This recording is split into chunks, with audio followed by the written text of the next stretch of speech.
Selamat datang di Mathlead Konsultan. Nah, kali ini kita akan membahas tentang uji alternatif dari Chi-square, yaitu Chi-Fisher Exact Test bivariat. Pada video sebelumnya, yaitu kita tadi itu kan syarat uji Chi-square itu harus memenuhi tiga syarat ini. Tidak ada sel dengan nilai frekuensi atau disebut juga actual count itu sebesar 0. Apabila bentuk tabel 2x2, maka tidak boleh ada satu sel. Kalau misalnya itu expected count itu terjadi kurang dari 5 dan tabel 2x2 atau itu ada sel yang bernilai 0, itu bagaimana? Maka alternatifnya adalah menggunakan uji Fisher Exact Test. Oke, kita langsung ke contoh aja biar tidak bingung. Anda itu tidak bingung, kita kasih contohnya. Misalnya kita akan menguji hubungan pengetahuan dengan kunjungan. Itu hipotesanya adalah ada hubungan pengetahuan dengan kunjungan. Nah, ini datanya adalah menggunakan data nominal, kurang di kode 1, baik di kode 2, teratur di kode 2, tidak teratur di kode 1. Nah, itu adalah data nominal. Karena untuk uji Chi-square atau alternatifnya itu uji Fisher Exact, maka itu ini adalah datanya dengan menggunakan data nominal atau data ordinal. Nah, kita masukkan dulu ini datanya yang berupa kode ini, kita CTRL-C atau klik kanan copy, kemudian kita pastekan di SPSS, klik kanan paste. Nah, sama dengan data yang kedua yaitu data kunjungan, kita blok dulu, kemudian kita klik kanan, kemudian kita copy, kemudian kita pastekan di sini.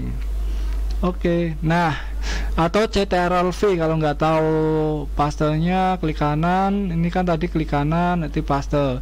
Kalau misalnya nggak tahu ya klik CTRL plus V. Nah, kalau sudah ini kita kasih nama variabelnya. Ini kan masih var 001, var 002. Oke, kita kasih nama variabelnya. Yang pertama adalah pengetahuan.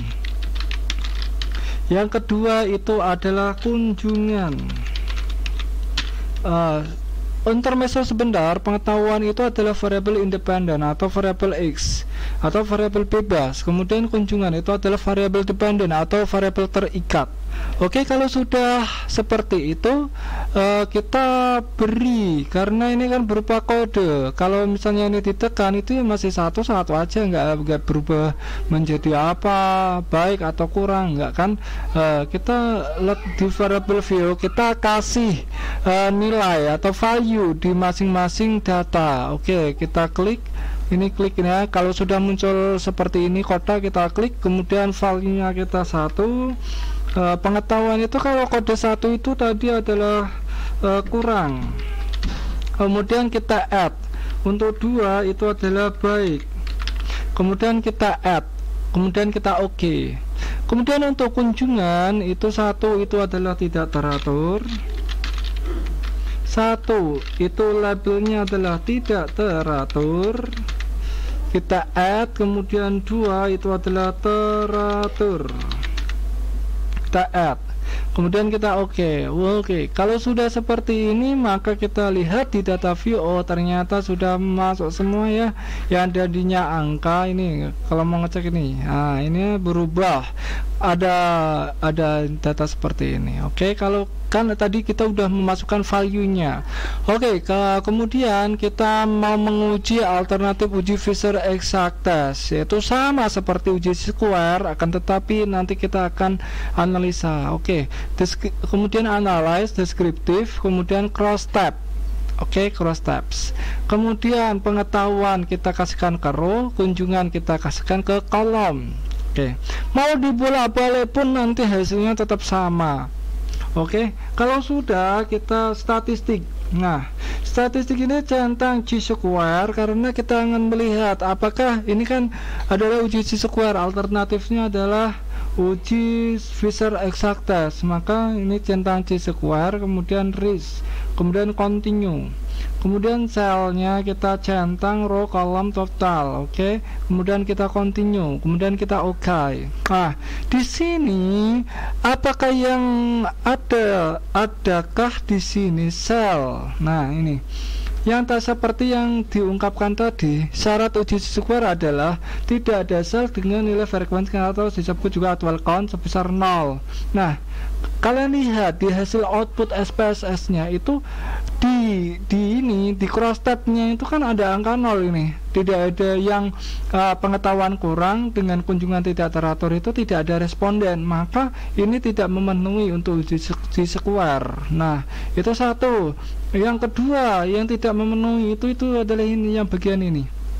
Nah, saya lihatkan nilai expected count itu harusnya itu lebih besar, less than itu artinya harus lebih besar dari 5. Itu syaratnya. Akan tetapi di sini the minimum expected count is nilai minimal expected count di penelitian ini itu 3,9. Artinya lebih kecil dari 5. Maka untuk uji square itu tidak terpenuhi. Nah, harusnya itu nilainya itu lebih besar dari 5. Di sini lebih kecil dari 5. Dan di sini one cell 25,0%. Artinya ini itu persentasenya di atas 20%. Nah, itu tidak memenuhi untuk persentase square. Maka ini p-value-nya itu bukan 0,004 yang ini, atau R hitungnya bukan persentase square-nya bukan 8,097, tapi yang digunakan itu adalah p-value-nya ini, Fisher exact test, Fisher exact test. Nah, inilah untuk dua arahnya adalah nilai p-value-nya 0,004, untuk exact itu untuk basicnya satu arah, uji satu arah itu 0,004 sama. Nah, inilah yang digunakan untuk untuk uji untuk penentuan hipotesa. P-value-nya adalah 0,004, artinya ada hubungan signifikan antara pengetahuan dan kunjungan pasien. Oke, kemudian di sini nilai tidak ada nilai RO karena ini menggunakan uji Fisher. Kalau menggunakan persentase square nanti di sini ada nilai odds ratio-nya. Oke. Sekian dari kami. Apabila ada kesalahan, apabila ada pertanyaan atau apabila bermanfaat, silakan bisa di-share. Oke, sekian dari kami. Sekian, bye bye.